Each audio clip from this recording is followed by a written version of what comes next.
왜 레퍼런스 책을 하냐? 평판이라고 하는 것들은 누적되는 거잖아. 평판이라는 건 길게 이루어지는 건데 우리가 면접 볼 때 길게 보면 1시간 아니야. 그 1시간 동안 누적된 것과 그 전에 동료들이 1년, 2년 동안 누적된 것들의 그 경험의 가치는 다를 거라고 생각하는 거지. 그래서 평판 조회가 특히 경력직 채용에서 이제 많이 하는 이유가 그런 거고.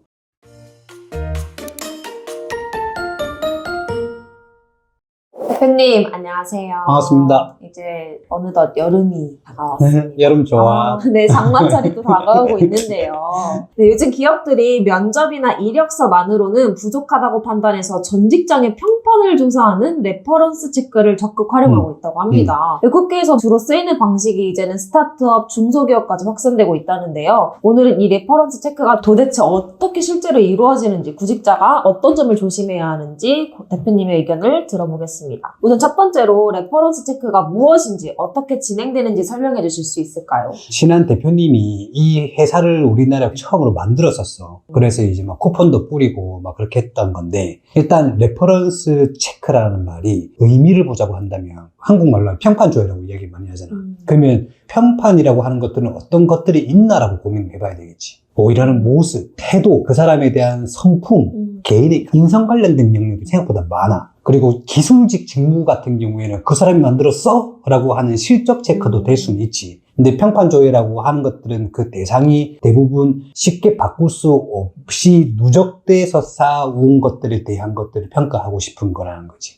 그래서 누적된 것들을 왜 확인을 해야 될까? 그 관점으로 이 레퍼런스 체크에 대한 이해가 필요한 거고, 일단 레퍼런스 체크 같은 경우에는 동의를 하지 않는 레퍼런스 체크 같은 경우가 있을 수가 있다. 그 사람을 채용하기 전에 그 사람 어때? 라고 물어보는 것들은 사전에 대한 레퍼런스 체크가 되겠지. 근데 우리가 여기서 이야기하는 레퍼런스 체크 같은 경우에는 채용 과정 중에 발생하는 그 레퍼런스 체크일 거야. 그런 경우에는 동의를 구하지 않고 하는 경우에는 불법이다. 그래서 소송의 일이 많이 발생하기도 해. 그러니까 내가 지원했는데 레퍼런스 체크를 한 거야? 레퍼런스 체크를 해가지고 지금 현재 다니고 있는 직장에 우리 회사에 지원했어요 라고 이야기가 나는데 새로운 회사에 떨어졌어. 그럼 어떻게 되는 거야? 여기 다니기 불편할 거 아니야. 그래서 그런 건 엄청 이제 비밀스럽게 해야 되는 부분이 있고, 동의를 구하지 않은 것들은 다 불법이라고 보면 되는 거지. 그래서 그 절차, 보통 이거지. 동의를 구하고 나서는 연락처를 수집을 하겠지. 그러면 선배나 상급자에 대한 연락처가 될 수도 있고, 동료에 대한 연락처가 될 수도 있고, 그게 몇 명 정도 이상을 받아야만 우리가 그걸 인정할 만한데, 작게 하는 거, 막 3-4건 하는 것들은 그거는 신빙성이 없다고 봐야 될 것 같아요. 근데 많이 하는 경우에는 이제 여러 사람의 연락처를 다 받아놓고 거기서 랜덤으로 3명, 4명 이렇게 체크하는 경우도 요즘에 있는 것 같더라고. 그래서 많은 상황 때 뿌리고 받는 형태로 진행이 되고, 연락처 취합하고 공식 설문이든 비공식 설문이든 질문지가 있을 거 아니야. 그걸 해가지고 수집해서 받는 형태로 운영이 되고 있어. 레퍼런스 체크가 도대체 주목받는 이유는 뭘까요? 뭐 단순 유행이 아닌 배경이 있을 것 같은데요. 언제부터 레퍼런스 책이 많아졌을까라고 보면 IMF 이유가 되지 않을까 생각이 들긴 해. 예전에는 한번 입사를 하게 되면 근속기간이 뭐 10년, 15년 퇴직할 때까지도 뭐 일하고 막 그렇게 했잖아. 근데 우리가 중화공업 그 이후에 4차 산업까지 갔을 때는 굉장히 다양한 그런 이제 서비스 산업군들이 이제 열리기 시작을 했던 거였지. 그러다 보니까 기술에 대한 범주도 엄청 넓어졌고, 격차도 넓어졌고, 그러다 보니까 잘 되는 회사와 안 되는 회사가 눈에 띄게 이제 드러나거나 사라지거나 그런 경우도 있고, 그러다 보면은 개인이 개인의 삶을 최적화시키고 최고의 이익을 누리기 위해서는 더 좋은 회사가 있다고 한다면 가야 되는 거잖아. 그러면 인력 이동이 활성화가 됐기 때문에 그 사람들이 여러 회사를 이제 이동을 하게 되겠지. 특히나 경력직이. 우리가 신입 레퍼런스 체크 하나. 경력직의 인력 이동이 활성화됐기 때문에 이제 그런 부분도 있고,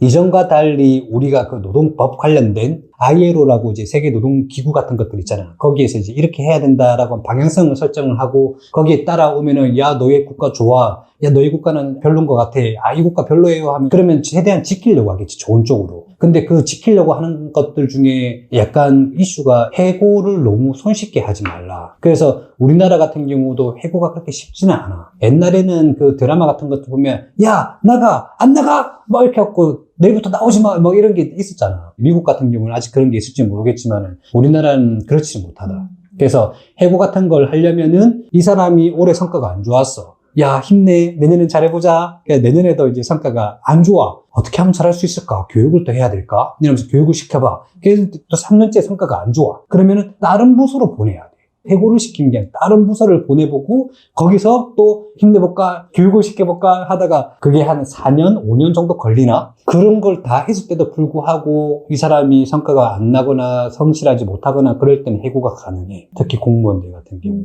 근데 민간 기업은 그렇지는 않긴 하지만 완전 정서적 압박, 붕괴와 이런 걸 동시시키면서 이제 스스로 그만두게 만드는 거잖아. 근데 스스로 그만두게 만드는 회사 정도라면은 스스로 그만둬도 될 것 같거든. 근데 스스로 그만두기에 너무 아까운 회사들이 있지. 큰 기업, 뭐 중견기업 이상, 그리고 내가 이 기업에 나가고 나서 여기보다 더 좋은 데 못 찾을 정도로 내 능력이 그렇게 좋지는 않아. 그럼 안 나가고 싶을 거 아니야. 그러면 소송한다고, 회사랑. 그러면 해고에 대한 조건들이 다 맞춰졌는지 물어보게 되는데 그런 것들이 계속 강화가 되니까 해고가 어려운데 잘못 보면 난리 날 거 아니야. 그러니까 이제 레퍼런스 체크를 들어가게 되는 거지. 기업들이 레퍼런스 체크를 활용하고 있다면 단순 참고인가요? 아니면 최종 합격, 불합격에도 영향을 미칠까요? 직급이 뭐 주임 대리인데 레퍼런스 체크를 할 때 이 사람의 경력이 4년, 5년 정도일 거 아니야. 그러면은 똑같이 패면서 가르치면 된다고. 근데 어느 정도 자신의 태도, 가치관이 조금 쌓였던 경력직 같은 경우에는 잘 안 바뀐다고. 그렇기 때문에 거의 반반이라고 보면 될 것 같아. 참고용으로 쓰는 케이스가 있는 반면에 실질적으로 이런 말이 나왔다고? 야, 빼! 그런 것들도 있어. 그러니까 기술직이라든지 경력직 같은 경우에는 레퍼런스 체크가 엄청 중요하게 작용을 하고 밑에 직급 같은 경우에는 조금 참고용으로 되는 경우가 많지. 그래서 케바케라고 보면 되는 거고 특별히 그 신기술 관련된 거나 아니면 중요 직무 이런 것들은 좀 레퍼런스 체크를 깊게 보는 경우가 있는 것 같아. 레퍼런스 체크가 사생활 침해라는 의견도 있는데요. 대표님의 생각은 어떠신가요? 레퍼런스 체크는 전 직장에 연락하는 거 아니야? 그러면 전 직장의 동료나 상사가 내 사생활을 다 알고 있나? 너 내 사생활 알고 있나? 아니요. 그저 모르지 않아? 일생활이지. 능력 없는 것들이 그 사생활 침해라고 하는 거 아니야? 일생활이야, 일생활. 그 회사와 관련된 걸 물어보는 거고, 만약에 회사와 관련되지 않은 걸 물어보고 그 사람이 알고 있다라고 한다면은 물어보는 사람도 잘못된 거고, 그걸 알고 있는 사람도 잘못된 거고, 그런 걸로 사생활 침해가 됐다고 하면은 신고하면 되는 거지. 근데 일과 관련된 그 전 직장에서의 그 생활, 태도, 아니면 성향, 사고라든지 아니면 뭐 그런 성과라든지 이런 것들은 일생활이지. 그게 어떻게 사생활이 되는 거야? 라는 주장을 합니다, 저는. 물론 개인적으로 볼 땐 기분 나쁠 수가 있을 것 같아. 누가 내 그 전 직장에서 어떻게 했는지를 밖에 소문이 돌고 있다라고 한다면 기분 나쁠 것 같아. 근데 이제 기분 나쁠 것 같지만 그게 사생활은 아닌 것 같다. 네, 마지막으로 이런 시대에 직장인들은 어떤 평소 태도로 커리어를 관리하고 인간관계를 맺는 게 좋을지 조언 부탁드립니다. 좋아요, 구독, 알림 설정까지. 이게 나중에 언젠간 내가 평판 조회를 당할 걸 감안해서 살아간다라는 게 얼마나 챙길 게 많은 거냐라는 거지. 근데 좋은 사람들은 그런 거 전혀 신경 안 쓰고 살아도 평판 조회는 잘 나온다. 이게 세 가지 관점이 있는 건데 개인적으로 스트레스 내성 같은 경우도 있고 자아 가치에 대한 부분도 있고 스스로에 대한 성실성 이런 것들도 있고 개인적으로 이제 그 자기가 챙겨야 되는 그런 요소들이 있을 거고 그 다음에 일적으로 내가 어떤 그런 마음가짐을 가지고 일해야 될지에 대한 일적으로 그런 역량들 있잖아. 뭐 열정, 책임감, 협동력 뭐 이런 것들이 있을 거잖아. 그런 것들로 조금 챙겨야 될 것들이 있을 거고 그 다음에 관계적인 측면에서 상대방을 배려하는지 이해하는지 조금 더 말을 들어주는지 아니면 약한 사람들을 빼고 강한 사람들만 지나려고 하는지 약한 사람을 끌고 가려고 하는지 여러 가지 관계적 성향이 있을 건데 그런 것들을 다 고려를 해야지. 그게 사회의 한 거고 인간이 그 정도 눈치는 봐야 될 것 같아. 우리 검사 보면은 이런 요소들이 있거든. 개인 차원, 가업 차원, 관계 차원. 우리 검사가 이걸 딱 체크하는 거야. 개인적으로는 어떤 긍정적인 태도를 가지고 있는지, 신뢰하고 의지가 될 만한지, 그 다음에 자기 관리가 좋은지. 이건 개인적으로 가져야 될 것들이고 과업 차원으로 볼 때는 창의력이 높은지, 혁신성이 있는지, 실행력이 좋은지, 추진력이 좋은지, 분석적인지, 관리를 잘하는지, 팀워크가 있는지 이런 것들이 보통 과업 차원에서 볼 수 있는 것들이야. 그리고 관계 차원에서는 타인을 수용하고 이해하는 거, 성격이 나랑 다르다고 하더라도 배척하지 않는다라는 거지. 그걸 이해하려고 하는 성향인 거고 그 다음에 그런 사람들에 대한 배려 그리고 이런 사람들이 같이 일하고 있다고 한다면은 관계를 형성을 하고 유지하는 능력 인성검사 때 항목들이 다 그런 거야. 그래서 인성검사를 보는 거고 그럼에도 불구하고 왜 레퍼런스 체크를 하냐? 평판이라고 하는 것들은 누적되는 거잖아. 평판이라는 건 길게 이루어지는 건데 우리가 면접 볼 때 길게 보면 1시간 아니야. 그 1시간 동안 누적된 것과 그 전에 동료들이 1년, 2년 동안 누적된 것들의 그 경험의 가치는 다를 거라고 생각하는 거지. 그래서 평판 조회가 특히 경력직 채용에서 이제 많이 하는 이유가 그런 거고 적어도 남들 피해주지 않고 관계만 잘 지속을 하면 평판 조회에서 문제될 건 없다. 그런데 전문직 같은 경우에는 실적과 성과에 대한 부분도 따라가기 때문에 그런 것들도 늘 염두에 둬야 된다. 근데 신경 쓸 게 너무 많아. 그냥 대충 살아. 행복하게 살기 최고야. 이상입니다. 안녕.